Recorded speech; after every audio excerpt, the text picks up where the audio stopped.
La Gazette du Togo, une vision sur l'actualité togolaise et sur le monde.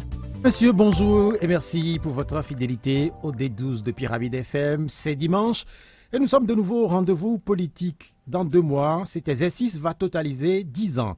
En décembre 2009, nous avions lancé l'émission dominicale qui porte aujourd'hui le nom du D12. Comment célébrer ce 10e anniversaire? La réflexion est lancée. Dans les médias, le D12 va poursuivre la tradition des questions-réponses avec un invité. Dans 45 minutes, les auditeurs prendront le pouvoir. Le pouvoir, c'est ce qui agite la scène politique au Togo au point que le ministre Bahara n'a pas hésité à comparer le président de la République à Messi. Fagna Singbe serait-il un Blaugrana? Adore-t-il le dorsal numéro 10?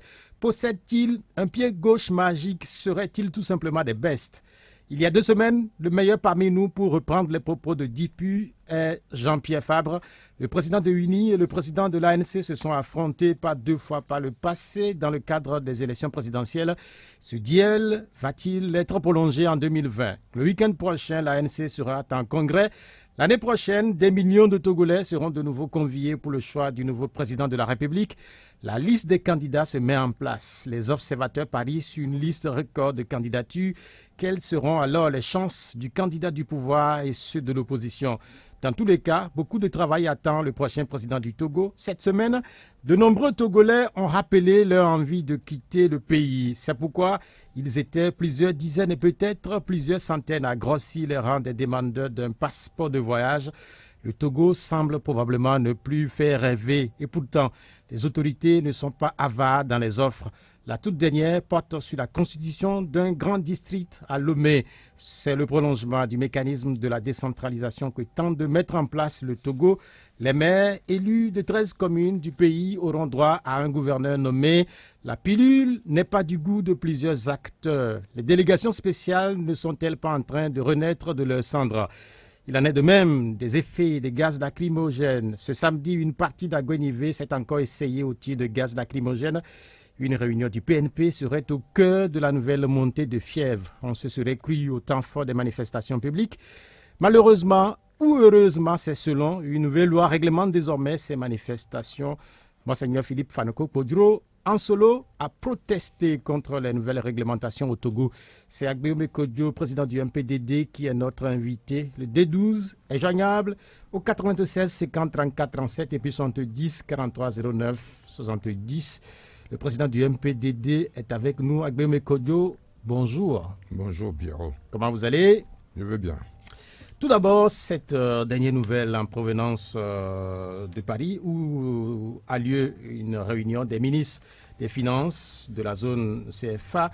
La France s'est ouverte à une réforme ambitieuse du franc CFA. C'est la réponse de Paris au débat qui est en cours depuis quelque temps concernant le maintien au nom du franc CFA. Quelle est votre réaction à cette dernière sortie de Paris?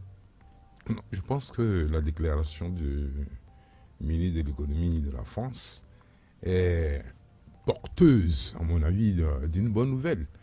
Mais attendons un peu de voir comment, entre Paris et les pays membres de la zone franc, pourront donc saisir cette opportunité pour faire les réformes nécessaires en vue de libérer donc, nos économies. Car c'est vrai que le franc CFA, ou le fait d'appartenir donc à la zone CFA, permet donc de contenir l'inflation. Pour autant, nos produits ne sont pas très compétitifs sur les marchés internationaux et également la restriction de crédit, en tout cas, est un frein, si vous voulez, pour le développement de nos économies et surtout pour la promotion des jeunes et des femmes qui sont porteurs de crédit, qui sont porteurs de projets et qui n'ont pas les réponses idoines auprès donc, des services bancaires de l'ensemble de nos pays. Je crois que c'est un enjeu majeur. Il faut que nos gouvernements respectifs s'impliquent dans le dénouement de cette crise afin que nous puissions avoir donc, une monnaie compétitive, une monnaie également qui assure le développement de nos économies. Je veux rappeler ici qu'il n'y a pas très longtemps, le président Kagame avait convoqué tous les banquiers et leur a demandé donc d'améliorer donc, le ratio crédit sur le produit intérieur brut, c'est-à-dire ouvrir davantage le crédit donc, aux jeunes porteurs de projets. Le roi Mohamed VI a fait donc le même exercice, Mais je ne suis pas sûr que nos pays individuellement, sans les réformes, en tout cas, pour lesquelles le ministre des Finances, Bruno Le Maire, est favorable, sans ces réformes-là, nous ne pouvons pas faire comme le Maroc, ni comme Kagame. Quand on parle de réforme, ou bien quand vous parlez de réforme, vous faites allusion à quoi? C'est-à-dire au jour d'aujourd'hui, le fait que nous soyons arrimés donc, sur le franc français, ensuite sur le rang, si vous voulez, donc le franc CFA, assez fort, et qui fait que nos produits donc, ne sont pas toujours compétitifs donc, sur le marché international. Le deuxième élément, c'est qu'en fait, il y a restriction de crédit. Est-ce qu'on peut, à travers donc, les réformes du moins qui sont annoncées, arriver à ce que la BCAO, pour ce qui nous concerne, dessert, si vous voulez, de toute façon, les taux autour du crédit pour que les jeunes porteurs de projets viables puissent être financés, bancables de toute façon par nos institutions bancaires. On parle de l'éco pour l'année prochaine. Est-ce que c'est un projet que vous croyez qui est porteur pour... Non, je crois que l'éco peut être de toute façon la réponse. Mais il y a toute une polémique autour donc, de cette nouvelle monnaie de la CEDEAO que pour le moment, il m'est difficile de me prononcer là-dessus. Je dis, c'est une bien bonne chose, puisque si vous voulez, donc on lit sur les plateaux comme quoi la France veut apporter son expertise technique. D'autres disent que ce qui se passe au niveau donc, du franc CFA va se passer donc, au niveau donc, de l'éco. Attendons de voir. Mais dans tous les cas, nos pays, de toute façon, ont la responsabilité de pouvoir maîtriser leur monnaie pour se développer. Je ne sais pas si c'est une bonne nouvelle, la déclaration de Paris par rapport au franc CFA, mais il y a d'autres nouvelles qui concernent le continent africain. Et quand elle arrive comme ça, comme ce que nous avons du côté de la Corne de l'Afrique, il faudrait les signaler. Le prix Nobel de la paix pour le Premier ministre éthiopien, et puis un record du monde au marathon pour le Kenya, Kipchoge. Donc, deux nouvelles, alors qu'on sait que traditionnellement, la Corne de l'Afrique, c'est le domaine du terrorisme ou de la piraterie maritime. Oui, je pense que c'est de bonnes nouvelles. D'abord, le prix Nobel de la paix a été décerné au Premier ministre éthiopien pour les efforts qu'il déploie et pour ramener la paix du moins dans l'Érythrée qui hier était donc une province de l'Éthiopie. Le fait donc d'œuvrer à ce que donc qu'il y ait ouverture des frontières, qu'il y ait signature des accords commerciaux. Tous ces efforts-là, je pense, tous ces efforts en matière de rapprochement, en matière de réconciliation, pour du moins la paix, ce sont des efforts-là qui ont été récompensés. Et même s'il y a des difficultés aujourd'hui, puisque au moment où je vous parle, jusqu'à preuve du contraire, la frontière reste fermée, et que du moins à l'intérieur même de l'Éthiopie, il y a quelques problèmes là interethniques, mais je pense qu'il a obtenu ce Nobel-là, ce qui est au nord du continent africain, pour les efforts qu'il déploie, et pour l'encourager aussi à aller dans le sens de cette politique d'ouverture. Parce qu'il ne faut pas oublier que l'Éthiopie est enclavée, l'Éthiopie a besoin également donc de l'Érythrée pour avoir un débouché sur la mer. Et donc, je pense qu'il le mérite. C'est aussi, un signal assez fort, comme lui-même le dit, à l'adresse de nos chefs d'État qui dirigent donc nos différents pays sur le continent, de faire un effort nécessaire vers la réconciliation pour construire la paix, puisqu'on ne peut rien faire donc sans la paix. Le chef de l'État du Togo, Faure Gnassingbé, a félicité, a salué le prix Nobel décerné donc au Premier ministre Abiy Ahmed. Mais selon vous, que faire en tant que Togolais pour qu'enfin une personnalité du Togo puisse peut-être s'inscrire ou bénéficier éventuellement de ce prix Nobel? Je crois que,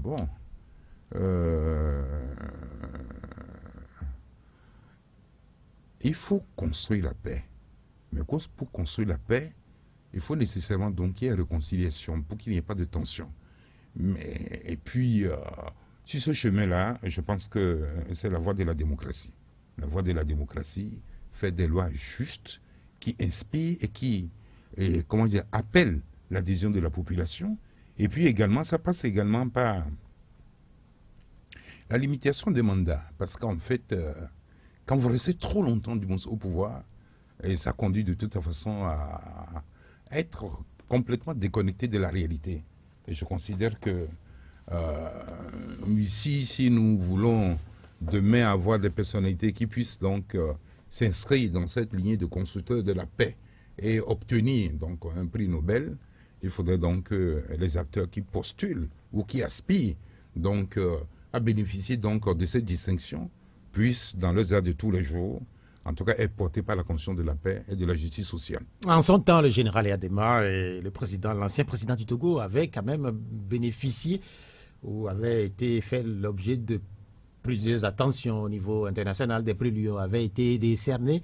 Et depuis qu'il n'est plus là, et plus de Togolais, et n'est reconnu en tant que tel pour des efforts à l'international. Je crois qu'il manquait de peu pour que le général Yadema, personnellement, puisse avoir donc puisse avoir le prix Nobel de la paix. Moi, je pense qu'il a été récompensé par plusieurs prix, mais il y a eu quelques problèmes peut-être internes donc qui ont empêché de montrer une bonne lecture de l'action qu'il a conduite donc en faveur de la paix. À quel moment précisément le général Yadema éventuellement pouvait bénéficier de ce prix?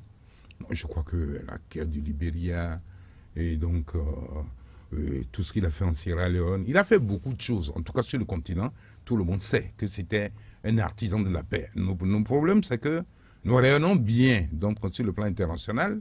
Et il a eu beaucoup de félicitations. Mais sauf que au niveau interne, implémenter correctement donc la démocratie.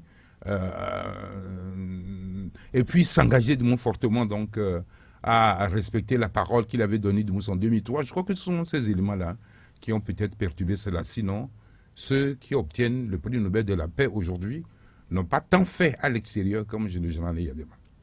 Quand on évoque le général Yadema dans l'actualité ces derniers temps, c'est ce pardon qu'on a lu dans les journaux, puisque nous n'étions pas à Topli le week-end dernier, et il semblerait que vous aviez demandé pardon au général Yadema. C'est quelque chose qu'on n'a pas compris. Qu'est-ce que vous n'avez pas compris dedans? Vous savez, le Togo est en crise. Personne ne peut le nier. Si nous avions dans le pays des anciens présidents de la République, comme c'est le cas au Burkina, au Bénin, au Ghana, un peu partout, au Niger, je crois que les sages du pays auraient fait la démarche d'aller voir ces anciens chefs d'État et leur demander d'intervenir au niveau de la gouvernance pour décrisper donc la situation. En l'absence de ces chefs d'État, anciens chefs d'État vivants, nous avons pensé qu'il était nécessaire d'implorer leur bénédiction sur le Togo. Et donc, c'est dans cette démarche-là que nous nous sommes, que nous sommes engagés.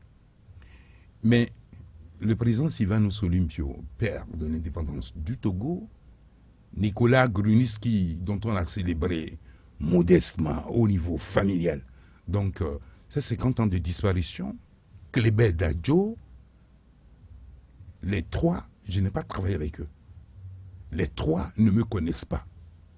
J'ai eu la chance de travailler avec le général Yadema. Nous avons réalisé, si vous voulez, beaucoup de choses. Mais je dis, le vieillard couché voit plus loin que le jeune jugé sur un arbre. Il fut un moment que les dérives qui nous ont conduits à la conférence nationale reprenaient. Notre frère Daoukou Péré a écrit une lettre d'interpellation donc aux membres du comité central que nous sommes en train de reprendre les dérives qui ont entraîné le procès que nous avons connu à la conférence nationale. La cause que Péré défendait est juste. Je l'ai soutenue. Je n'ai pas été compris par mes pairs du bureau politique et du comité central. J'ai remis ma démission. Je le dis parce que la loi fondamentale du Togo ne donnait pas le pouvoir au président de la République de démettre son Premier ministre. Ou il remet sa démission, ou il est renversé donc par l'Assemblée nationale, par un vote de censure, et c'est ce que nous avons fait de Moussa Dogoli, et de n'a pas enlevé, c'est l'Assemblée qui l'a. Et donc, je considère qu'avant d'implorer l'intervention, la mémoire de ceux qui ont dirigé ce pays, celui avec qui tu es en conflit politique, il faudrait lui demander pardon. Si pas mes gestes, pas mes paroles, mes actes. Si vous avez estimé que vous avez été blessé, nous sommes pendant cette période de rosaire, pardonnez-nous. Et voyez du moins les autres chefs d'État pour que vous interveniez, pour que le Togo retrouve la paix. Voilà cette démarche. Et je comprends que beaucoup de Togolais qui ont travaillé ou qui ont connu également ont salué ce courage politique. Ah oui, mais en fait, ce qu'on n'a pas compris, et moi je continue de poser la question, c'est que Yadema, il n'est plus là. Mais il n'est plus là. Les morts ne sont pas morts. Vous n'avez pas lu Mongo Betty? Moi, je ne l'ai pas croisé depuis des années, Yadema. Oui, mais il est mort. Mais il est mort. Mais Yadema n'est pas là. Mais vous savez qu'en Afrique, dans notre mythologie, les morts ne sont jamais morts. Il ne vous arrive pas lorsque vous avez des difficultés d'aller, je ne sais pas, sur la tombe d'un parent cher, de toute façon, pour l'invoquer. Je crois qu'il faut comprendre. Et cette démarche-là, je l'ai fait au bénéfice du peuple togolais. On verra si Yadema réagira depuis... Pas Yadema seul. Les 4 chefs d'État que nous avons connus et qui sont passés à l'Orient. De plus en plus de ce type de célébrations interviennent dans la démarche politique au Togo, puisque le week-end dernier, vous étiez à Tokli, où vous avez célébré, vous avez commandé un office religieux. Quelle est la place en réalité de toutes ces célébrations-là dans le fait politique? Vous savez, nous vivons dans 2 mondes. Le monde physique et le monde immatériel. Et je pense que la combinaison des 2 peut aussi, du moins, porter des fruits. C'est la réponse, ça? Je pense que... Si c'est la réponse, ça fait quand même des dizaines d'années que les Togolais ont commencé des messes, que les Togolais ont commencé des cultes, que les Togolais ont prié.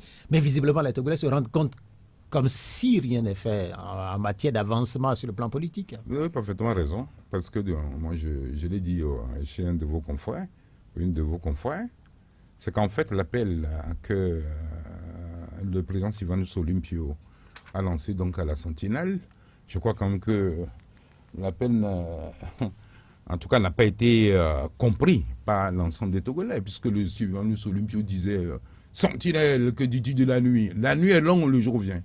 Pourquoi le jour n'est pas venu jusque-là? Pourquoi, du moins, ces marches, ces prières, tout ce que nous faisons, nous n'arrivons pas, du moins, à nucléer le problème et ouvrir, si vous voulez, aux Togolais, le bénéfice de la terre? Simplement parce que nous continuons de nous mépriser, de nous haïr, de nous diviser. Tel est du nord, tel est du sud, tel est de l'est, tel est de l'ouest. Et que, bon, il n'est pas uni, donc il est opposant, et qu'à partir de ce moment-là, lui n'a droit à rien.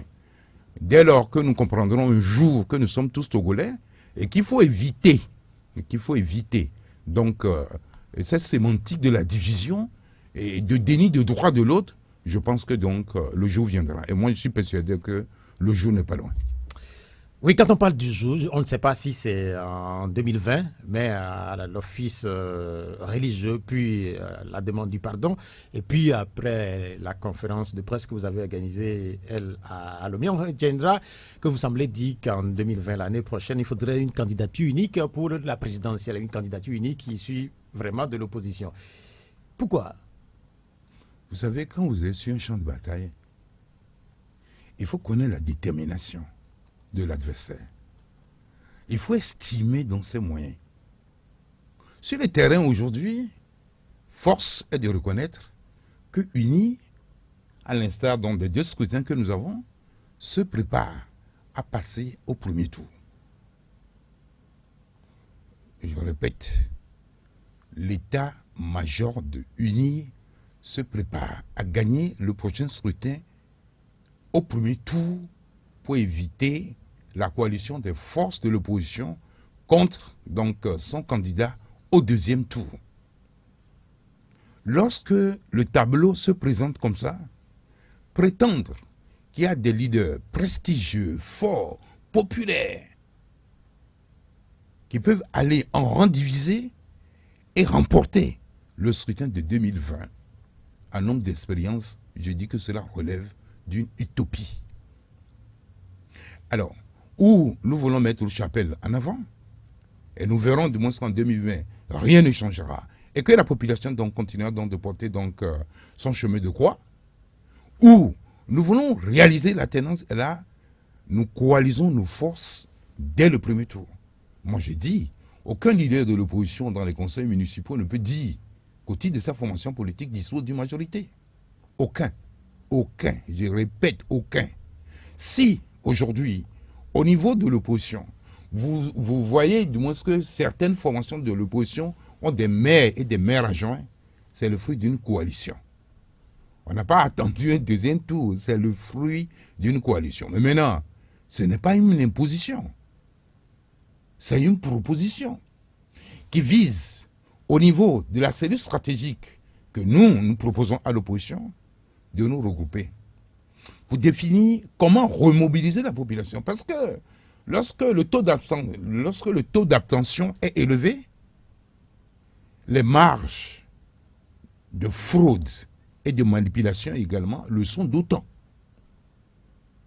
Et donc, il faut mobiliser la population. Mobiliser la population, c'est-à-dire que les gens doivent se lever tôt, très tôt, pour prendre le chemin donc, des urnes.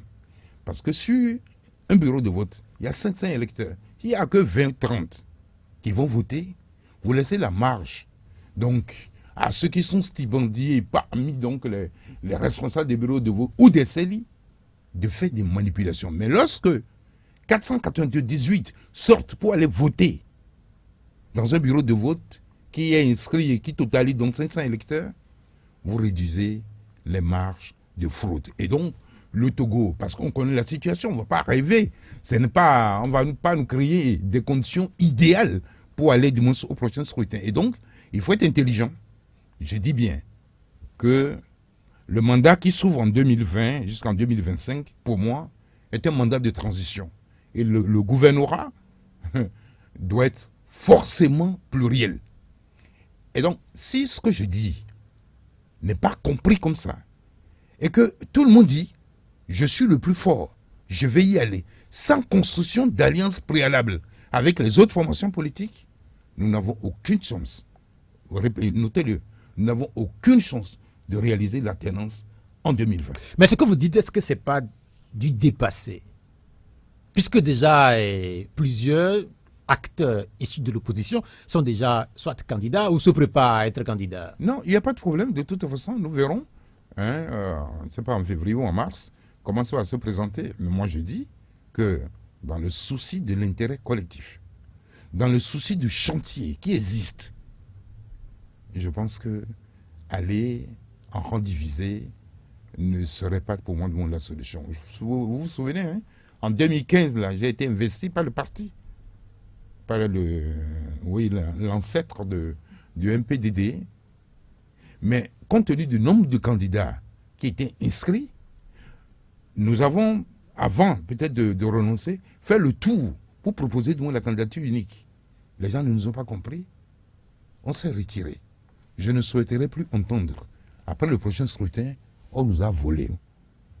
Je ne souhaite pas, par rapport à la détresse, par rapport à la souffrance des Togolais, par rapport au rêve des Togolais d'une alternance en 2020, ceux qui pensent qu'on peut aller individuellement et gagner, ben je leur souhaite bonne chose. Mais beaucoup disent également que le Togo risque d'avoir un record de candidatures à la prochaine élection. Certaines tablent sur une dizaine peut-être plus. Est-ce que c'est également votre sentiment? Non, de toute façon, je crois que les désirs ou l'ambition de se présenter au prochain scrutin se dessinent dans beaucoup d'états-majors.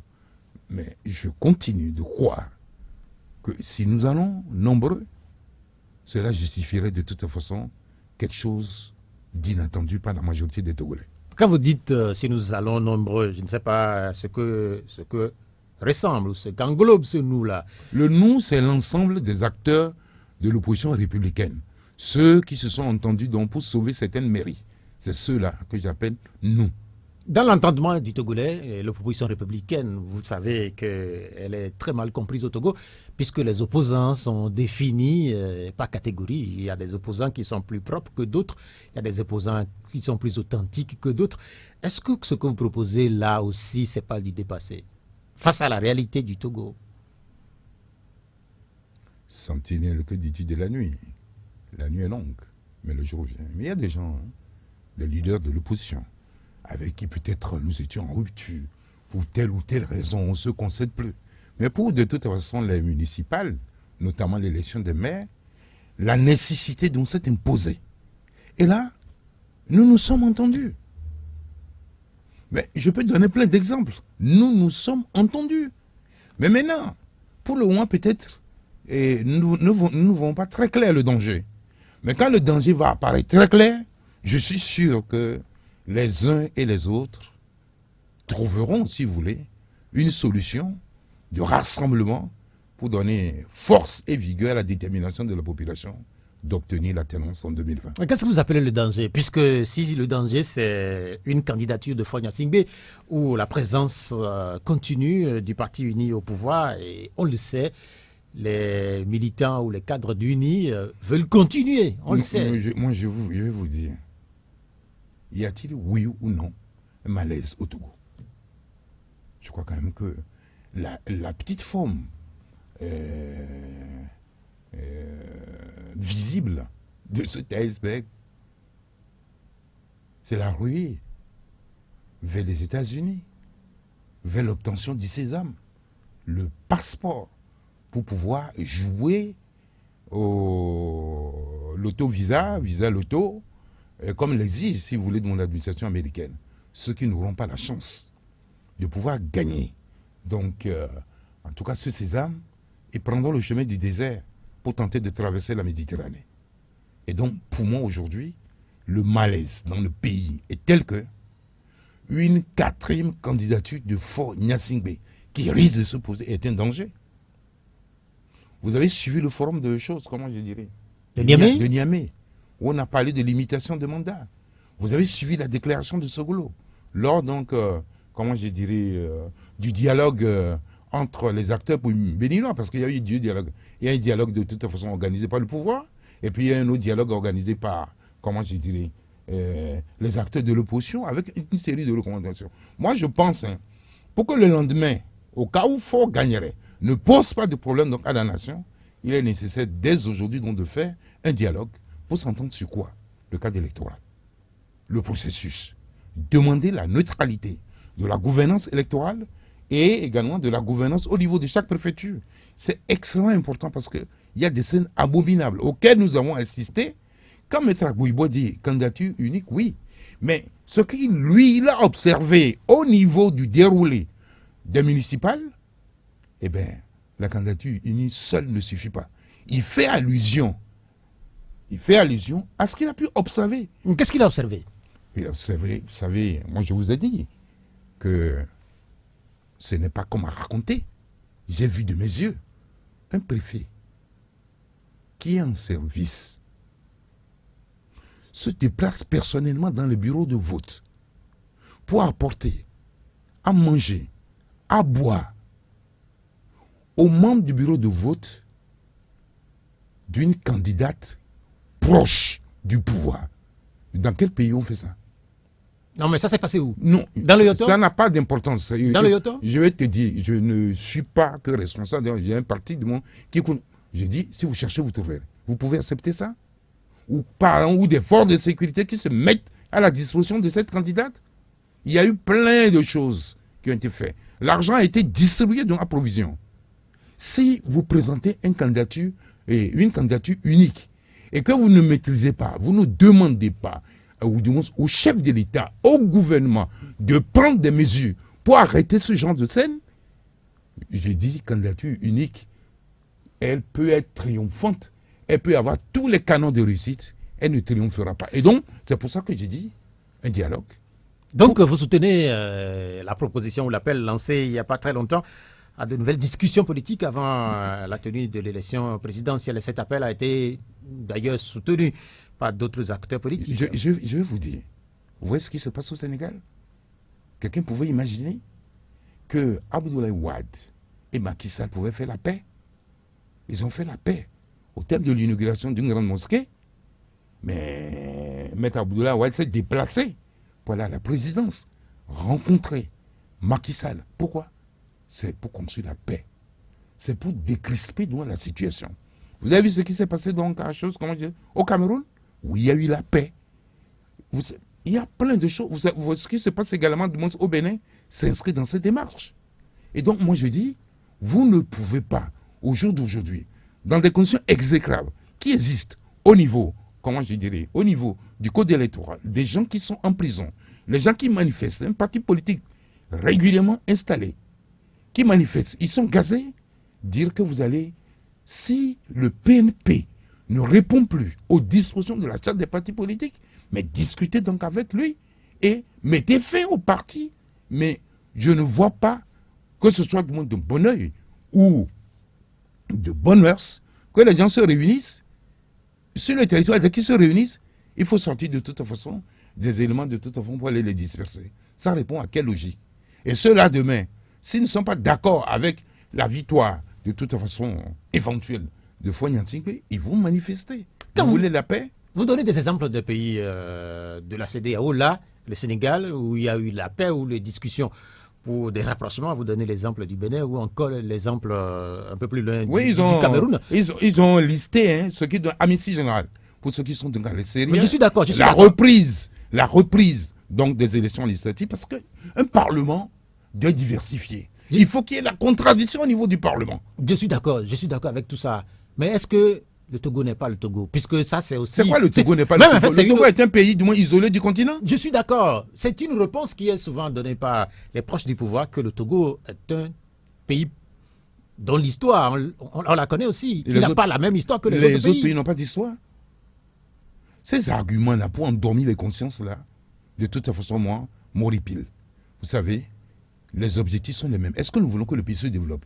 Est-ce que nous voulons mobiliser toutes les énergies pour développer le pays? Mais il n'y a pas de Togo. Il y a un seul Togo. Il est indivisible. Et il y a certains de nous qui auront tout en surabondance et il y a d'autres qui n'auront rien. Et moi je dis, si la scène ou le spectacle qui se passe devant le service des passeports, où parfois même les gens dorment donc jusqu'au lendemain pour pouvoir gagner la place et introduire leur dossier, si ça ne vous émeut pas, je ne sais pas ce qui va vous émouvoir, parce que l'avenir du pays passe par qui? Par ces jeunes, par ces bras valides, et qui peuvent être du moins dans les productions agricoles, dans les usines, en train de travailler donc pour augmenter, si vous voulez, le produit intérieur brut. Et donc moi je dis, ça me pose un problème de conscience. Ça veut dire que tous les politiques, nous avons échoué lorsque nous voyons des choses comme ça. Lorsque les gens racontent qu'ils ne peuvent pas payer leur scolarité, ils ne peuvent pas faire ceci, on se pose des questions. Attention, hein. On a beaucoup dit, je vais rappeler ce passage-là. Oui, genre, il y a des dictateurs et tout ça. Oui, ok. Mais admettons quand même que sous lui, Edem Kodjo de l'UTD et Maître Agboibo du CAR sont arrivés à avoir la majorité, donc à l'Assemblée, majorité relative. Il leur manquait une voix ou deux pour avoir la majorité absolue. Ça veut dire même qu'à l'époque là, le scrutin organisé était beaucoup plus transparent que ce que nous connaissons aujourd'hui. Vous ne pouvez pas le nier. Parce que de ce que nous observons, si c'est ça que nous devions faire à l'époque, Eden Kodjo et Agboibo ne pouvaient pas totaliser 41 députés. 41 ou 39 députés.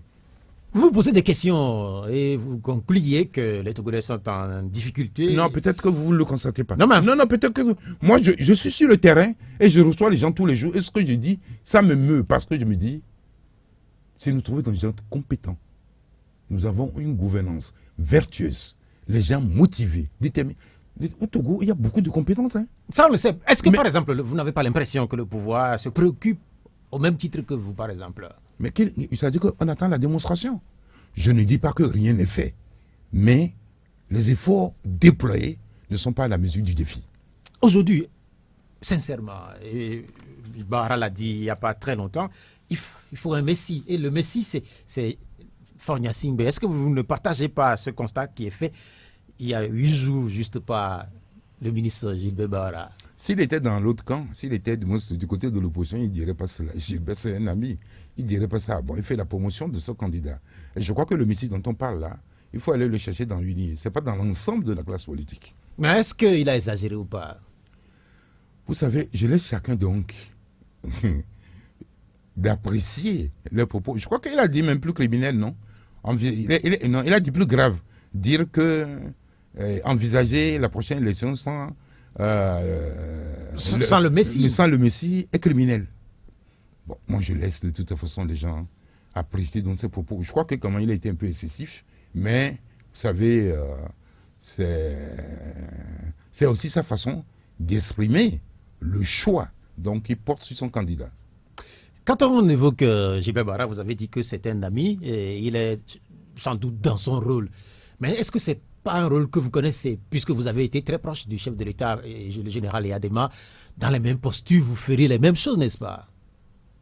D'abord, la comparaison n'est pas raison et le contexte n'est pas le même. Aujourd'hui, les esprits se sont beaucoup libérés. Nous avons beaucoup de plateformes aujourd'hui, ce que nous n'avions pas hier. Et l'aspiration à la liberté, à la justice, aujourd'hui est beaucoup plus forte que ce que nous avons connu. Et puis, en fait, nous ne pouvons pas oublier aussi le Moscou. Il y a des mains, en tout cas, fut extrêmement puissant, en tout cas au niveau du continent, et également de toute façon au niveau de la France. Le contexte n'est pas le même. Il ne faut pas oublier, hein, il y a eu la guerre froide, la chute du mur de Berlin. Au jour d'aujourd'hui, le contexte n'est plus le même. Il y a des mains peut justifier pourquoi il a fait 38 ans, mais aujourd'hui, être dans une dynamique de faire 25 ans au pouvoir, je crois quand même que cela ne se justifie pas. Faure Gnassingbé sera peut-être candidat, on ne le sait pas encore, et le débat divise la classe politique. On vous a écouté, vous semblez dire qu'il n'a pas le droit. Mais vu les tests du pays, puisque ça aussi c'est ce que brandissent les proches du pouvoir, est-ce qu'il n'a pas le droit? Non, légalement il a le droit, mais légitimement non. Légalement il a le droit.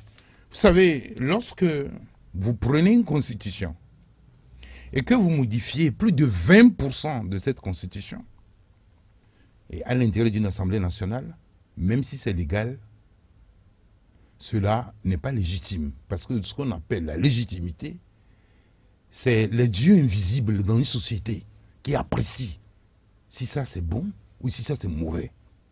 Mais je considère que si nous voulons modifier donc la condition, puisqu'on y a introduit 29 nouveaux articles, contrairement aux attentes des populations, il faut questionner le peu profond. Et d'ailleurs, même de toute façon, il y a des discussions dans les cercles politiques où les gens considèrent que les résultats donc unis et ces associations ou candidats indépendants se sont octroyés est asymétrique par rapport à la situation et que seul, de toute façon, le boycott donc de l'opposition, de toute façon, ne saurait le justifier. Et donc, moi, je dis que il faut s'inscrire dans l'histoire, regarder la physionomie du pays, les dysfonctionnements qui existent, quelle est l'appréciation dont des Togolais et comment les gens jugent cela, tant à l'intérieur qu'à l'extérieur, parce que le problème, le défi est le suivant. Goodluck Jonathan n'est pas un petit, il a dirigé la puissance continentale ou sous-régionale. Il a de l'expérience. Nisfor Sogolo, notre frère, puisque sa maman est du Togo, d'Atakpamé, si je m'abuse, ou du monde Akoso, il était à cette réunion. La présidente intérimaire, qui a fait la transition donc en Centrafrique, pendant Sandia, voilà, était aussi, tous ces chefs d'État-là, avec une organisation, américaine, Indiae, et la fondation Kofi Annan, tout ce beau monde-là ont estimé que un troisième mandat est un danger donc pour les pays du continent. Que ce troisième mandat ne construit pas la paix. Je ne vois pas comment on peut autoriser ou on peut dire que le troisième mandat pose problème et que du moins, mais nous au Togo, nous allons adouber du moins un quatrième mandat. Il appartient du moins aux Togolais d'apprécier, mais je dis bien démocratiquement, si le président bientôt sortant est candidat à sa propre succession, la seule thérapie, c'est qu'en fait, de toute façon, le pays se mobilise, dégage un seul candidat, s'engage sur une gouvernance plurielle pour que nous puissions de toute façon nous mettre sur le chantier et essayer de régler les dysfonctionnements et interroger les Togolais si la nouvelle mouture constitutionnelle, donc, en tout cas, répond à leur aspiration et passer aux actes. C'est vrai qu'à Niamey, les anciens chefs d'État n'étaient pas pour un troisième mandat, mais le Togo est en train de finir un troisième mandat sans trop de difficultés. C'est vrai qu'il y a eu l'épisode de la crise portée par le PNP, mais le Togo est en train de finir un troisième mandat. avec à sa tête Faure Gnassingbé. Non, il y a pas de souci. De toute façon, vous savez, les Togolais sont des légalistes.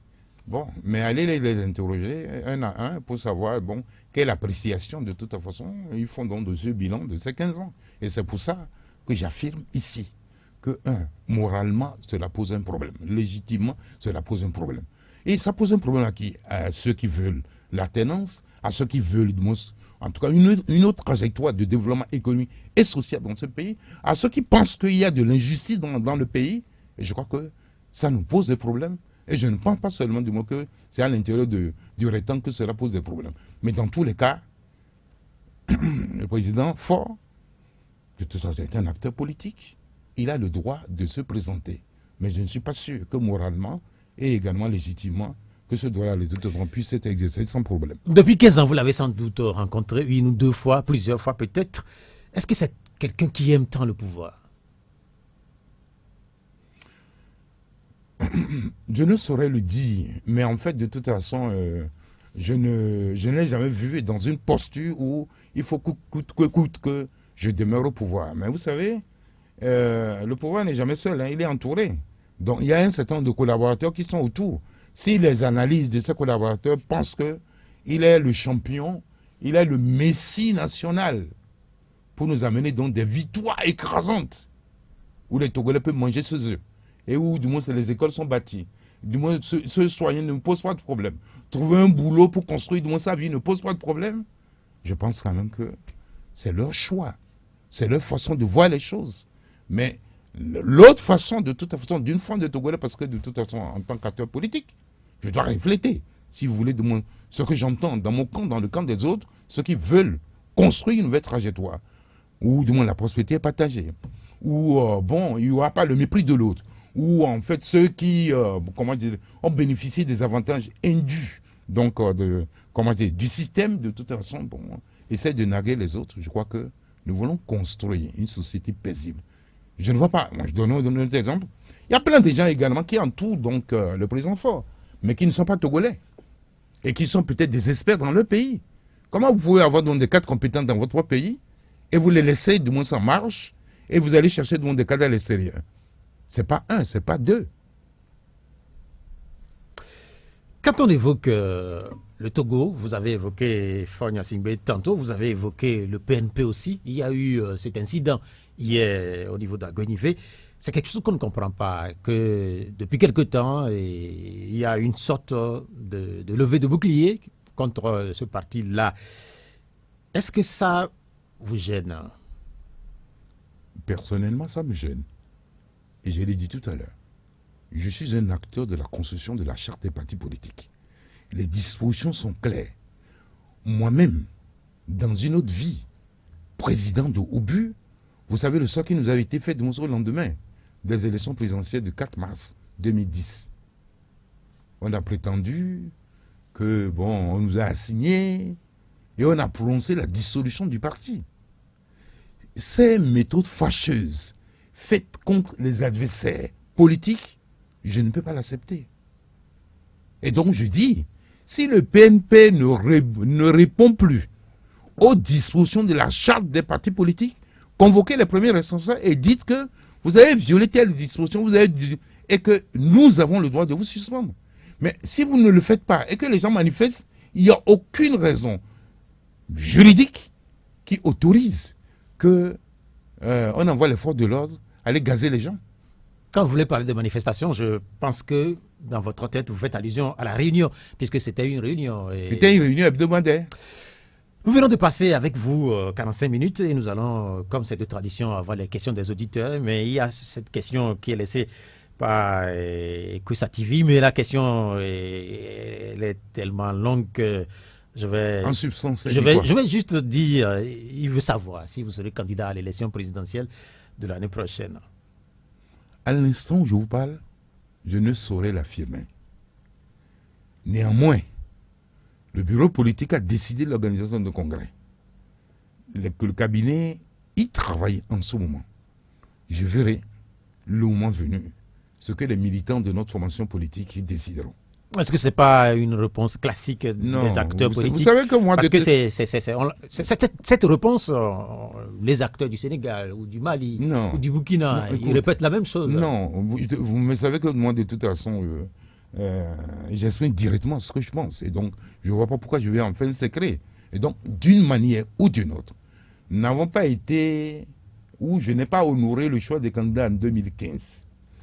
Les candidats vont se réunir, les militants vont se réunir en novembre.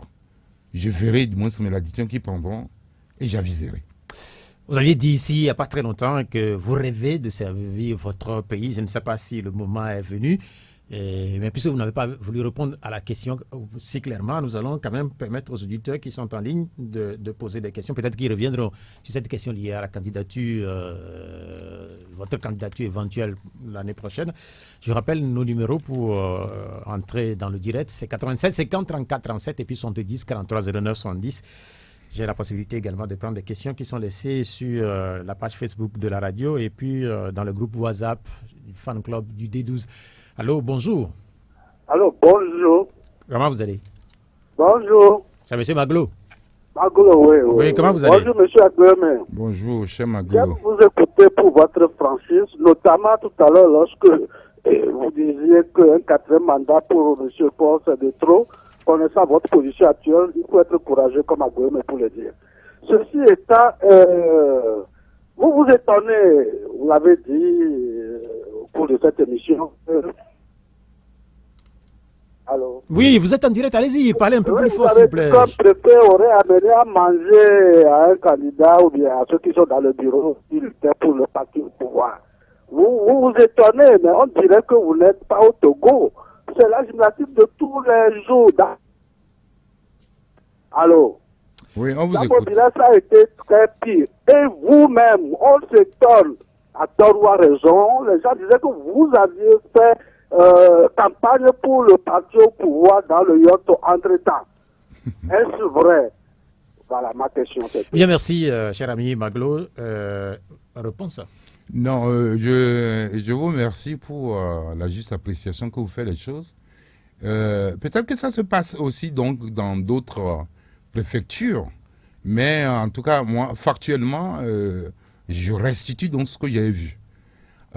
S'agissant donc de la campagne donc pour Fonia Singbe, entre-temps, je crois quand même que il faut pas exagérer. Donc, personne donc ne m'a vu, du moins en train d'animer donc une manifestation politique, demandant à mes parents donc de la profite de Yoto donc de voter donc pour donc il faudrait que ce soit clair.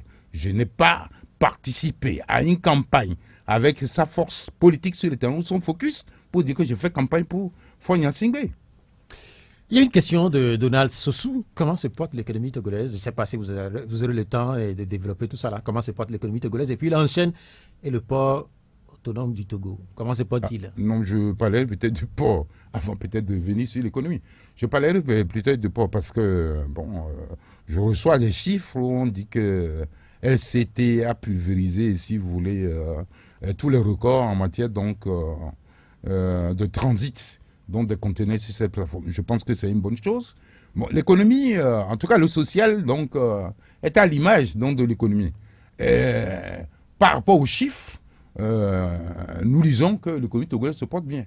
Mais la réalité donc sur le terrain, elle fait que, bon, nous voyons donc des gens souffrir, beaucoup de demandeurs d'emploi, et donc c'est autant de choses, en tout cas, qui aujourd'hui montrent qu'il n'y a pas une adéquation entre, en tout cas, et la croissance économique, bon, qu'on lit donc dans les statistiques par rapport donc à l'évolution de la situation économique et sociale. Je le dis par rapport à toutes les peines que rencontrent les fonctionnaires aujourd'hui ou les agents de l'État et des difficultés donc au niveau donc, des services publics, notamment l'éducation nationale, la santé ou autres. Je crois que à ce niveau-là, il y a des efforts à faire. Et je crois que c'est ce qui nous amène ici à faire cet exercice et à penser qu'il y a une autre façon de gouverner qui serait beaucoup plus visible. Moi, je vais vous dire ceci. Vous savez, le président Hollande a quitté le pouvoir parce qu'il avait fait, a quitté le pouvoir, ne s'est pas présenté parce qu'il avait fait donc de la diminution du chômage là, en tout cas, un levier et qui devrait l'encourager. Mais quand il a vu du moins que le taux de chômage augmentait, il ne s'est pas présenté.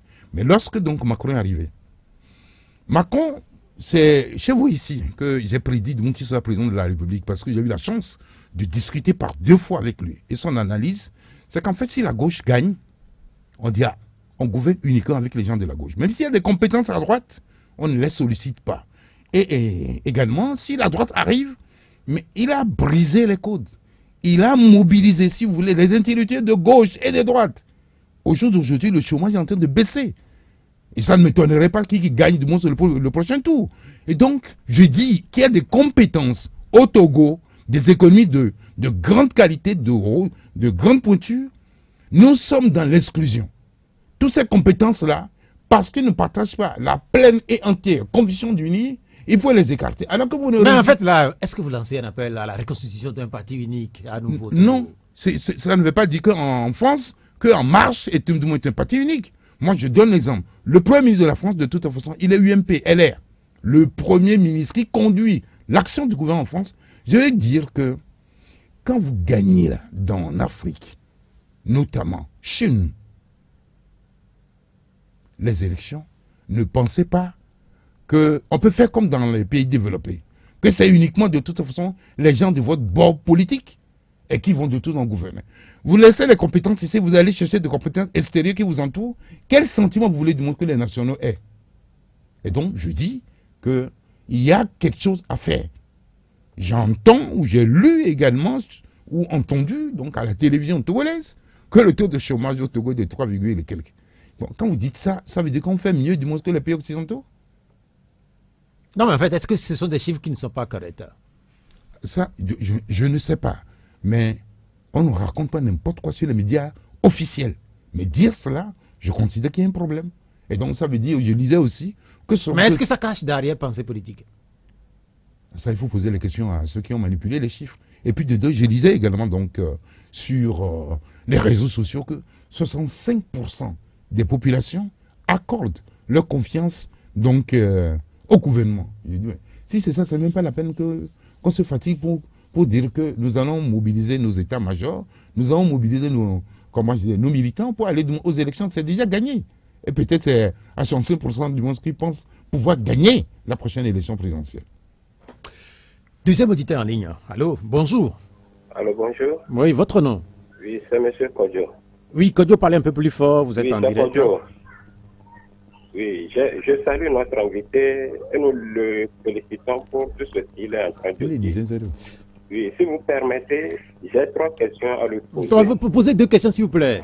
Bon, et la première, c'est qu'il a parlé de l'élection des maires, la façon dont ils ont fait pour élire les maires de l'opposition. Et je crois que dans chaque commune, là où un parti est majoritaire, les autres le suivent. Pourquoi, pour dégager la candidature unique, ils ne peuvent pas faire ce qu'ils ont fait pour les locales? C'est parce que c'est l'ANC qui a le plus vu qu'on ne peut pas procéder de cette manière. De deux, et sur Monseigneur Kodjo, est-ce qu'il ne voit pas que notre père a besoin d'une protection? Parce qu'en affirmant qu'ils connaissent ce qui s'est passé dans l'affaire des incendies, moi je vois que sa vie est... Bien, on a compris. Il a besoin d'une protection. On a compris les 2 questions et notre invité va répondre sur la première question et la possibilité de faire des primaires au sein de l'opposition du Togo. Est-ce que c'est une idée qui a traversé déjà l'esprit des opposants togolais? Je pense quand même qu'il a parfaitement raison en disant que si on a pu obtenir quelques mairies, c'est lié donc à la coordination que l'opposition républicaine avait organisée. Les primaires, aujourd'hui, il faut en définir les règles. Il faut en définir les règles. Et je pense que de toute façon, ça peut être compliqué.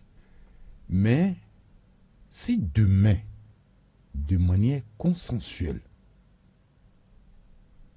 nous décidons au niveau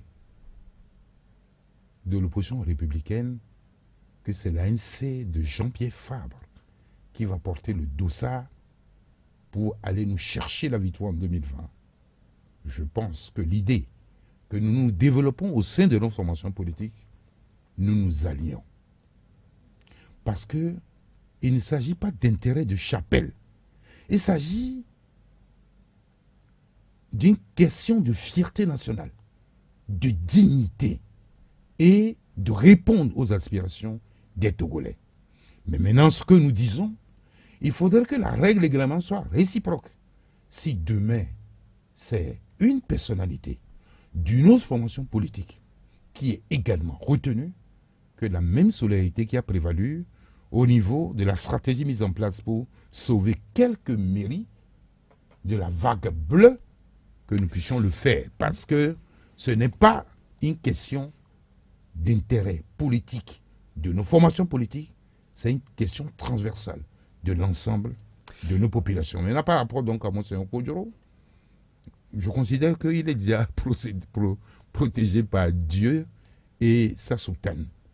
Mais je vous dirai ceci, j'affirme, et personne ne peut me contredire, que je n'ai jamais rêvé dans mes délires les plus fous qu'il faut aller mettre feu, donc, au marché de Lomé, qui a causé un grand tort, non seulement aux familles, aux acteurs politiques, mais surtout à la société togolaise. Parce que c'est un marché international visité par des Gabonais, par des Centrafricains, par des Équato-Guinéens, par des Ghanéens, par des Ivoiriens. Et le fait de détruire notre capitale, pour ceux qui l'ont fait, même s'ils considèrent aujourd'hui qu'ils sont protégés par les lois de la République ou par leur appartenance politique, tôt ou tard, ils le paieront devant le tribunal de Dieu. Ce que Monseigneur Kodjoro fait, c'est extrêmement courageux. Et je pense quand même que si on avait 3 ou 4 comme ça au Togo, les lignes bougeraient. La question de Christophe depuis Agoué, question laissée sur la plateforme Fan Club des 12. Quel profil pour avoir un candidat, quel profil pour le candidat unique éventuellement issu de l'opposition?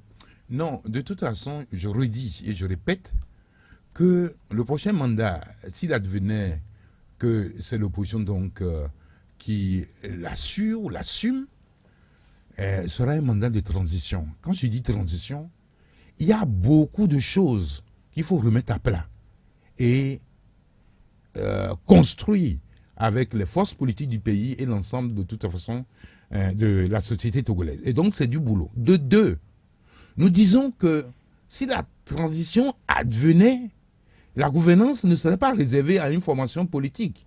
La gouvernance doit être plurielle. La gouvernance doit conjuguer toutes les compétences et toutes les sensibilités pour qu'elle soit efficace, vertueuse et serviable et utile à la population. Et donc, si vous finissez cela, vous finissez ce chantier, et que vous estimez qu'il faut redonner la parole à chaque formation politique, on dit par exemple, si demain donc la transition advenait, la première chose à faire, c'est de mettre en place une constituante et de faire donc une constitution de toute façon à l'image de tout ce que les gens font dans d'autres pays de la sous-région, et ne pas dire que le Togo est Togo, pardonnez-moi, le Togo est Togo, et accepter de toute façon toutes les formes d'atypisme, même si du moins c'est avilissant ou de toute façon, voilà. Nous venons de passer 1 heure avec notre invité, Agbeome Kodjo, le président du MPDD. La question de Eli Kokou d'Avedi. Et cette question, pourquoi notre invité, c'est comme ça qu'il écrit, pourquoi notre invité se réclame-t-il toujours de l'opposition, mais son parti a voté la loi de Boupessi, la loi sur les manifestations publiques? Je crois que...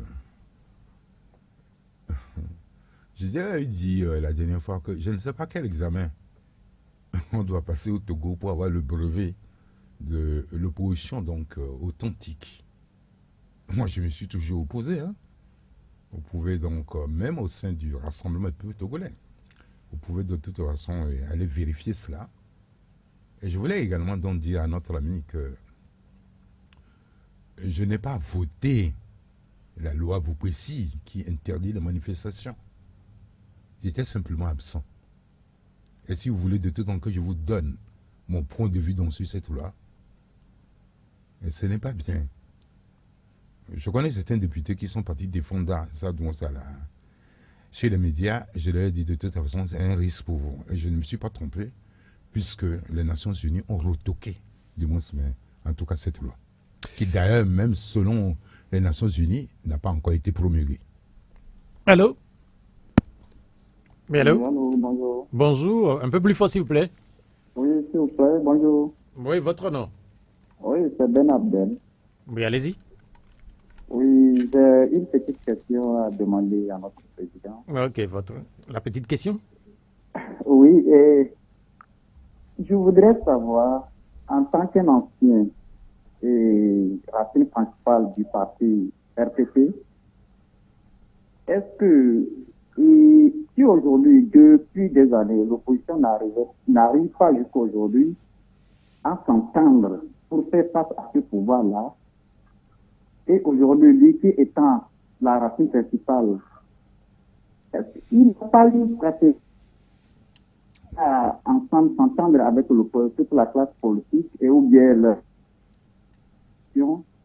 pour pouvoir converger à une alternance. Je crois qu'on... La meilleure solution serait que, à mon avis, de négocier avec ce pouvoir-là comme le système congolais. Est-ce que ne serait pas bien? Et la candidature unique dont il parle, est-ce que c'est possible? Parce qu'aujourd'hui, on a quitté la C14 et 8 mois après, on parle d'une opposition qui va finir pour affronter ce pouvoir de plus de 50 ans. Votre question, elle est longue, mais ce que moi je retiens, c'est la situation qui a prévalu il n'y a pas très longtemps au Congo. Beaucoup ont écrit sur sur ce scénario en ce qui concerne le Togo. Bientôt, 2020, est-ce que c'est un scénario possible au Togo ou pas? Il faut savoir d'abord les conditions et les facteurs exogènes, c'est-à-dire les facteurs en dehors donc, de la RDC, qui ont contribué à cela. Vous savez, nous sommes dans une communauté internationale. Hein.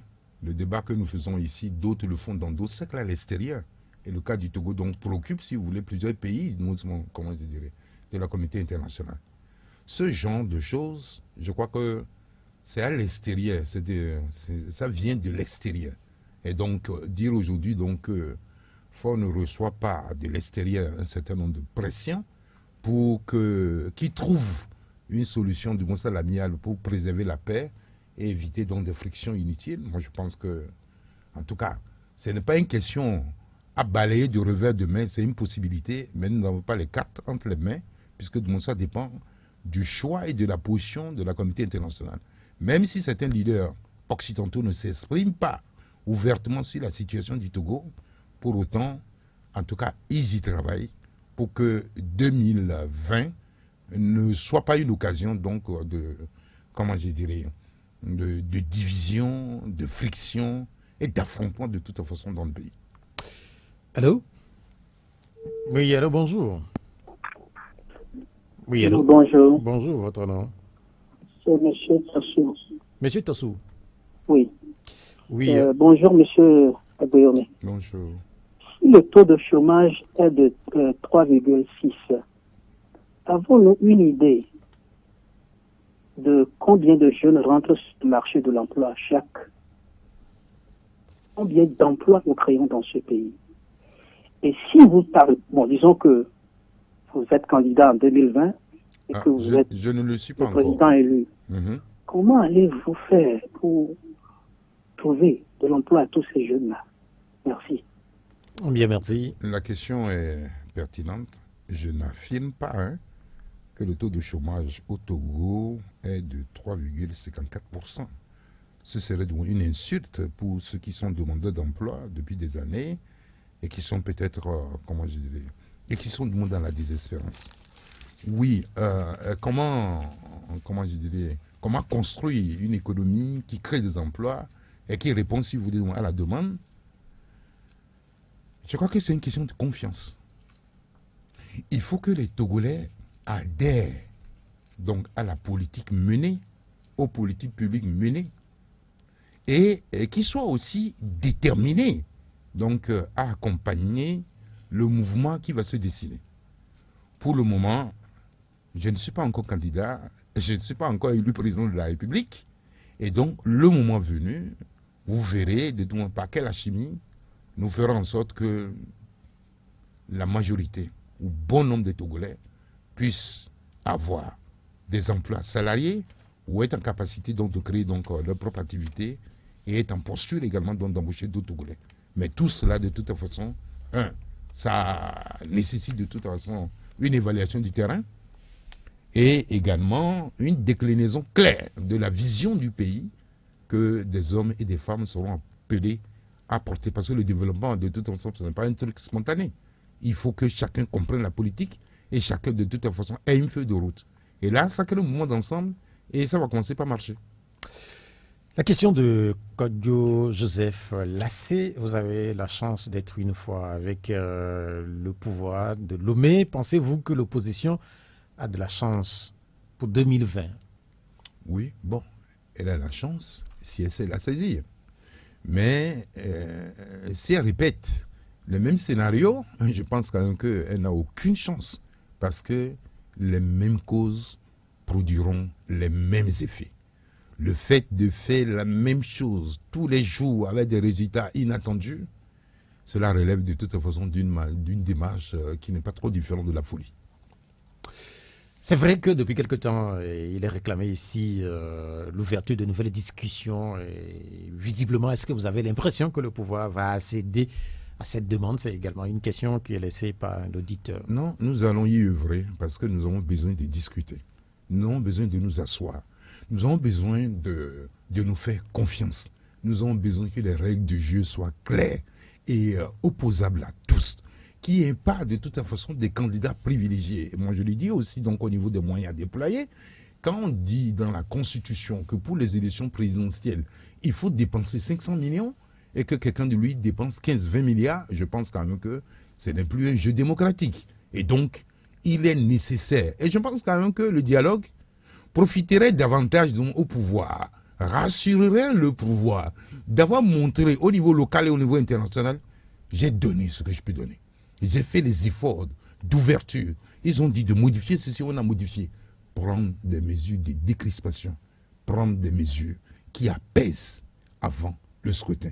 Sans cela, les lendemains, même en cas de victoire donc, de Fagne Gnassingbé, poseraient de problème. Quand on parlait de mesures de décrispation, vous faites allusion à quoi? Je fais allusion à la libération de Salsa TV, je fais à la libération des militants, donc de, comment ils s'appellent là, des militants du PNP, et je fais allusion également à ceux d'entre nous qui sont acteurs politiques et qui se sont retrouvés donc à l'extérieur. Je fais allusion également de toute façon à des conditions de vie difficiles que nous avons. Je fais allusion à ceux qui n'ont pas les moyens et qui vont aux hôpitaux et qui ne peuvent pas se soigner. Je fais allusion aux salles de classe donc, qui sont inondées.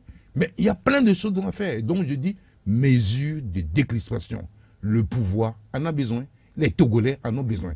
Donc le dialogue là, ce n'est pas une conférence nationale, mais un truc de 2 ou de 3 jours, où des acteurs sérieux, pas de diversion, vont là pour faire utile à la nation. Il y a certaines questions qui sont laissées par des auditeurs. Je voudrais juste rappeler que certaines de ces questions ont été déjà abordées. Exemple de la question de Kofi Jean-Marie, et qui parle de votre vote en faveur de la loi sur les manifestations publiques. Donc, il a déjà répondu à cette question. Il y a d'autres questions dans le même genre qui ont été laissées. Et donc, pour ceux qui n'ont pas commencé par suivre l'émission depuis le début, nous avions déjà posé ces questions-là. Au niveau du téléphone, est-ce que nous avons un auditeur? Allô? Allô? Bonjour. Bonjour. Votre nom? C'est Taoufik. Taoufik, votre question? Invité. Je vais poser cette question. En ce qui concerne le projet de loi qui donne le pouvoir au président de la République de nommer un gouverneur de district à la tête des maires, est-ce que ça reflète les normes internationales? Est-ce que dans une république aussi, on peut faire une loi pour une commune et la loi ne veut pas travailler pour toute l'étendue du territoire? Bien, merci Taoufik pour votre question. Non, je pense que le pouvoir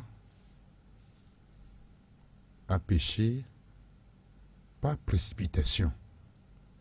Parce que quand on invite à un match, tous les acteurs doivent connaître les règles du jeu. Mais dans le cas d'espèce, puisque nous étions sous la pression des pays occidentaux, notamment, en tout cas, un des principaux bailleurs, l'Allemagne, qu'il fallait faire les élections locales avant une certaine date. Cette loi a été votée dans la précipitation. Et donc, tous les acteurs n'ont pas, en tout cas... Est-ce que vous l'avez voté? Est-ce que vous l'avez voté? Je l'ai voté. Tous les acteurs n'ont pas eu droit, de toute façon, à sa connaissance. Et donc, ce que je voulais dire, c'est un choix. Un choix du monde qui a un relent, si vous voulez, politique.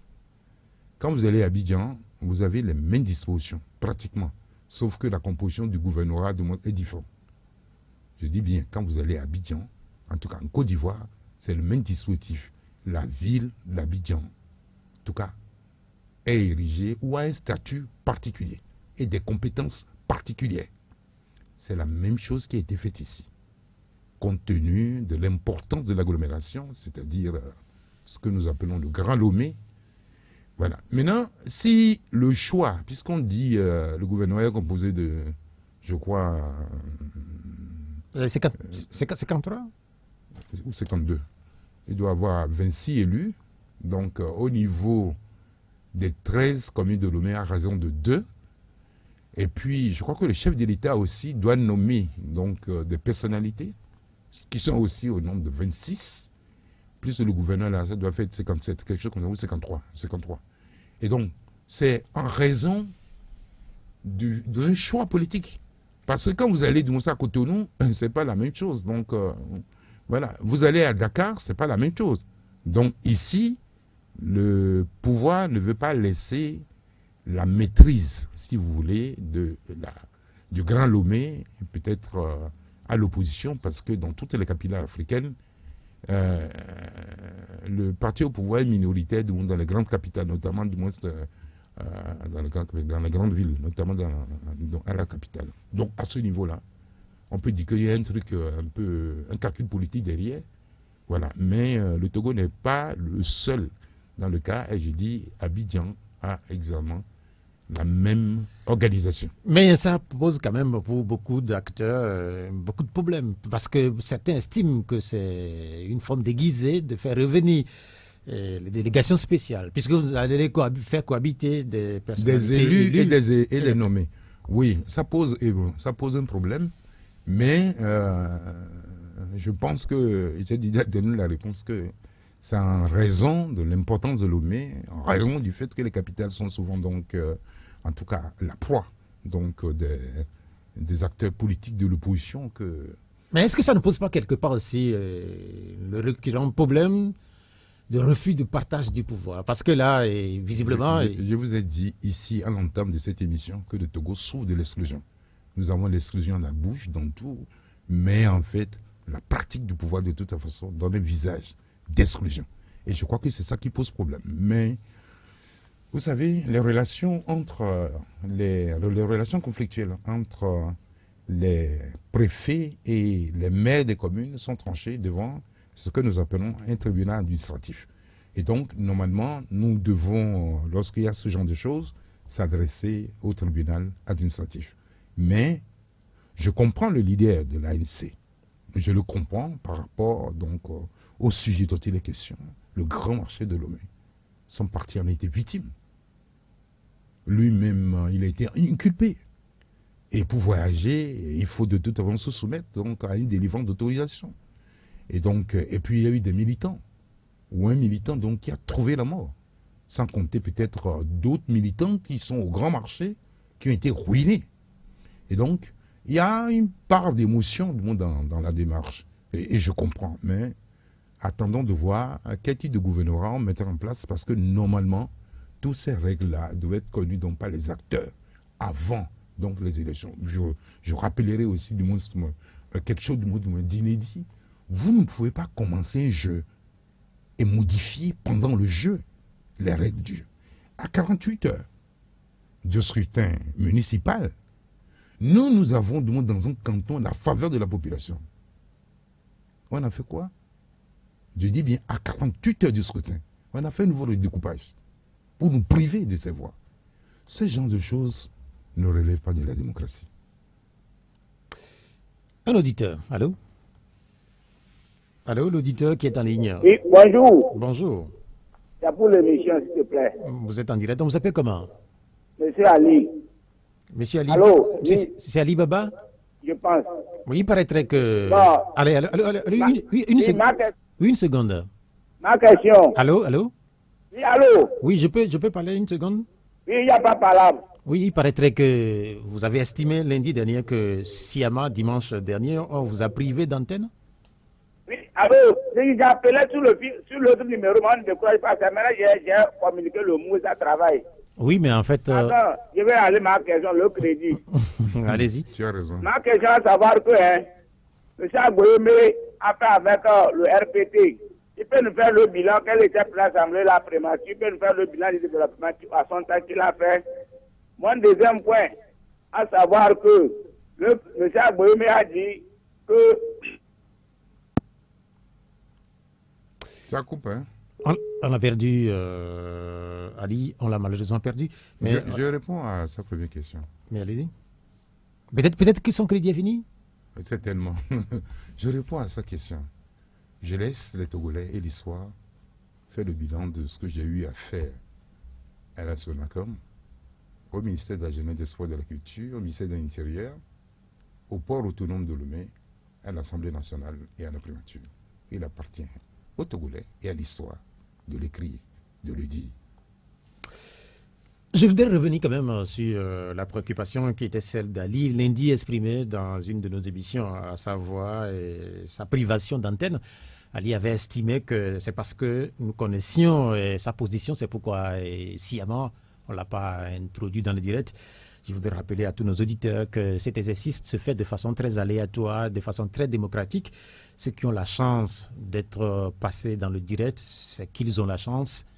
Et jamais on ne privilégie certains auditeurs par rapport à d'autres parce que nous connaissions leur position. D'ailleurs, nous ne connaissons pas la position et les questions qui sont celles exprimées par les auditeurs à l'antenne. Nous avons quand même une question laissée par Nono depuis à Guenivé. La question est laissée sur la plateforme des amis de l'émission.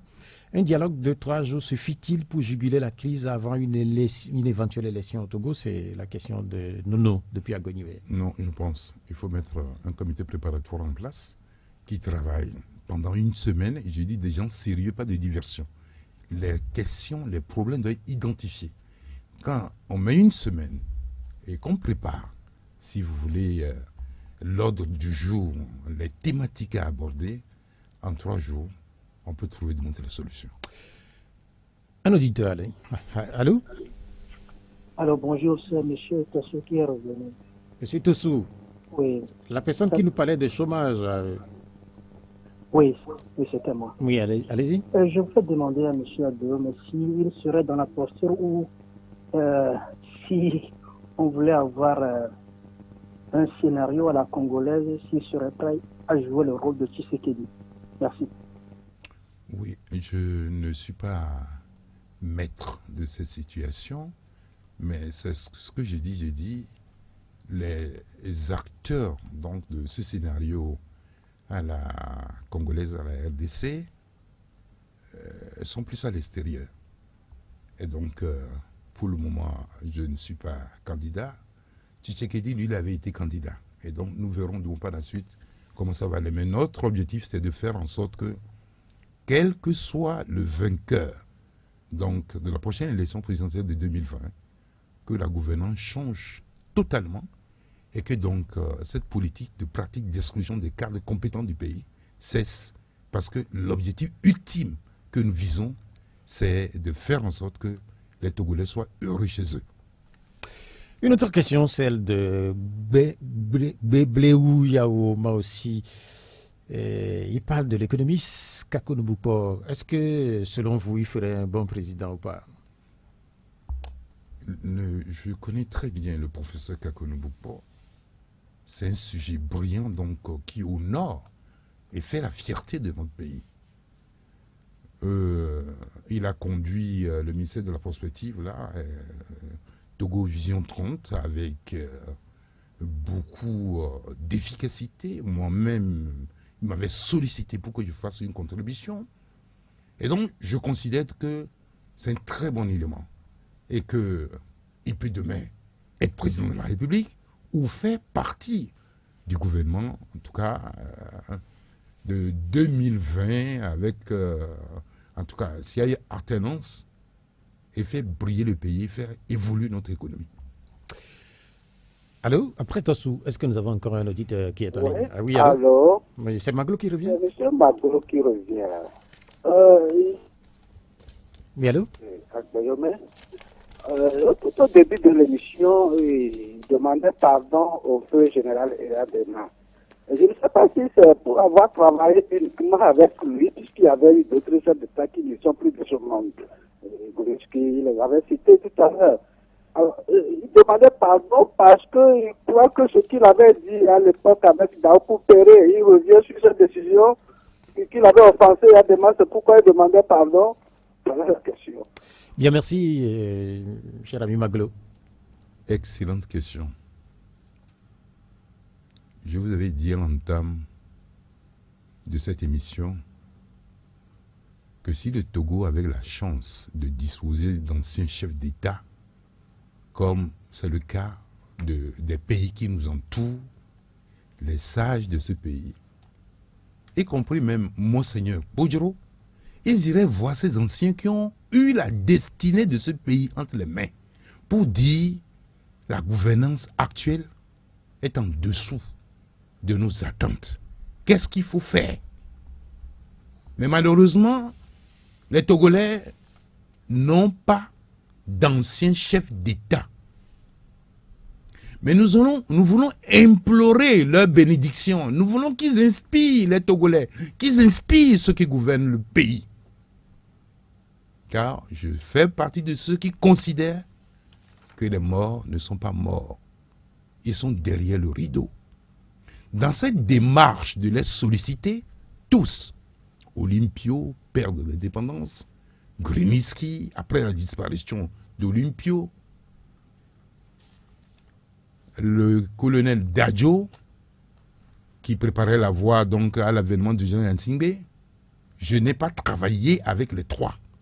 Comment voulez-vous que, sans lui dire que si, dans nos conflits antérieurs, toujours pour le bien-être des Togolais, parce que, j'ai répété, il ne m'a pas démis de mes fonctions, j'ai remis ma démission sur les dispositions de la loi fondamentale pure que le peuple a plébiscité à 97% en 1992, il ne m'a pas démis, il ne peut pas.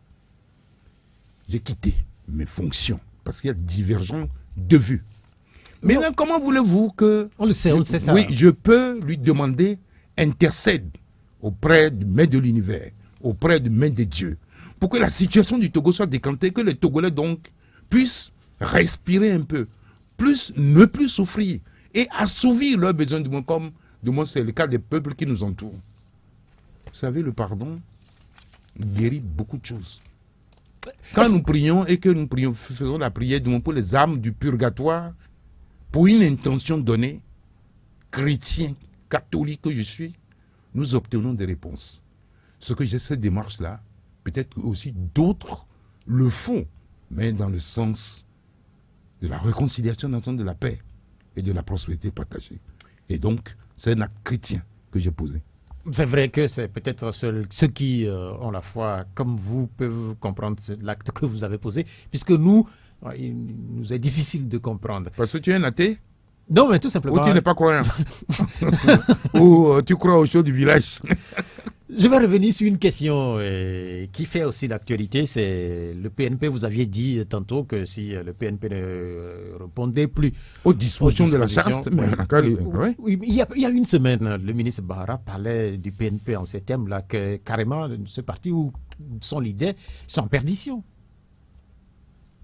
C'est son analyse. Un parti politique qui, lorsqu'il fait ces réunions hebdomadaires, rassemble beaucoup de gens, je crois quand même qu'il faut le prendre au sérieux. Mais c'est le jeu politique.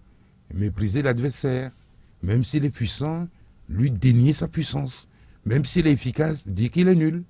Et donc, Je considère que c'est des propos politiques, mais qui n'ont pas de consistance, de fondement. Mais est-ce que cela ne répondrait pas aussi un peu à ce qui a été dit il n'y a pas très longtemps par certains ministres qu'il y aura plus un 19 août au Togo? Mais nous souhaitons tous qu'il n'y ait plus un 19 août. Il y a plus d'1 million de Togolais dans les rues de Lomé en temps. Nous, avec ces blessés, ces morts et du moins ces emprisonnés, nous ne le souhaitons plus. Pour autant, faisons ce qu'il faut pour qu'il n'y ait plus de 19 août. Faisons ce qu'il faut au niveau de la gouvernance. Est-ce que tout le monde est satisfait? Est-ce que la majorité est satisfaite? Parce qu'en fait, bon, la société est clivée. Il y a trop d'injustice. Les dernières questions de l'émission vont porter sur Monseigneur Philippe Fanoko Podjo, puisqu'on l'a vu cette semaine dans les encablures de l'ambassade de France au Togo. Est-ce que vous comprenez son combat? Pour comprendre le combat de Monseigneur Podjo, il faut interroger l'histoire et voir son cheminement. Depuis qu'il devait être investi donc comme évêque jusqu'à la conférence nationale, ce qu'il a subi. Vous savez, les évêques, ou pour dire les révérends pères, ils ont une mission. La mission, c'est que les brebis qu'on leur a confiées, du moins, sont en tout cas en situation confortable. C'est en raison peut-être des dysfonctionnements, des clivages, des souffrances tues ou exprimées dans le pays qu'il a peut-être ce courage-là. Moi, en tout cas, je ne peux pas faire ce que Monseigneur Podjo fait. Mais de la vie de bon nombre de gens au Togo, en tout cas, il est dans un processus d'éveil de conscience et également une démarche pour attirer l'attention de la communauté internationale d'intervenir pour que les Togolais retrouvent la paix, se réconcilient. Parce que la mission essentielle de ces hommes de Dieu, c'est d'œuvrer à la construction de la paix. Maintenant, je crois quand même que nous devons l'écouter. Les premiers responsables du pays devaient l'écouter ou tenir compte un peu peut-être de ce qu'il dit pour voir sur son catalogue de réclamations qu'est-ce qui est possible, qu'est-ce qui n'est pas possible. Mais ne pas le recevoir, je ne pense pas que de toute façon c'est une bonne décision. Mais on a constaté quand même ces derniers temps qu'il est visiblement seul. L'Église catholique n'est pas derrière ce qu'il fait. Ah, ça, de toute façon, à plusieurs reprises, nous l'avons vu seul. Mais bon, si ce qu'il fait, du moins, c'est partagé avec la même foi, la même détermination, donc la conférence épiscopale, on aurait vu les autres derrière. Mais les autres, eux, ne partagent-ils pas, de toute façon, ce que fait Monseigneur Podjo? Moi, j'ai lu, du moins, comment je dirais, des déclarations de la conférence pastorale, qui est avant, donc, les législatives, qui a été également très dure. Et donc, je pense que la peur est un élément structurant de nos activités politiques. Je considère que c'est un instinct qu'il faut mettre un mur entre la politique et la religion. Mais en fait, quand vous lisez donc l'encyclique donc, de l'Église, je pense que les deux sont souvent mêlés. Nous allons nous quitter. Et il y a cette question qu'un auditeur me rappelle. Il insiste, je ne sais pas pourquoi. Vas-y. Il parle de Jean-Pierre Fabre. Je ne sais pas. Il veut quoi? Il veut que je vous demande ce que vous reprochez à Jean-Pierre Fabre. C'est vrai que dans cette émission, on n'a pas parlé de Jean-Pierre Fabre. Mais puisque lui, il insiste, non, je vous dis, je ne reproche rien à Jean-Pierre Fabre. Je vous parlais d'une construction. Mais en fait, de toute façon, ce qui s'est passé, on ne peut pas construire une alliance électorale dans le pays aujourd'hui sans Jean-Pierre Fabre. Et donc, je n'ai rien contre lui. Et s'il ne le sait pas, j'ai des relations familiales avec lui. Bien, merci. Nous allons clôturer cette émission comme cela. Elle s'achève. Je rappelle pour les auditeurs que notre invité du jour, c'est M. Agbéomé Kodjo, président du MPDD, ancien Premier ministre et ancien président de l'Assemblée nationale. L'émission sera rediffusée tout à l'heure à partir de 19h. Romaric Freitas, merci d'être resté à la technique. Moi, je m'appelle Pierrot. Prochain rendez-vous avec le D12, c'est dimanche. Au revoir. La Gazette du Togo, une vision sur l'actualité togolaise et sur le monde. Rejoignez-nous sur le www.lagazettedutogo.com ou sur nos comptes Facebook, Twitter et YouTube. Pour tout contact, écrivez à contact@lagazettedutogo.com ou appelez le 92 80 88 53. La Gazette du Togo, c'est l'information en continu.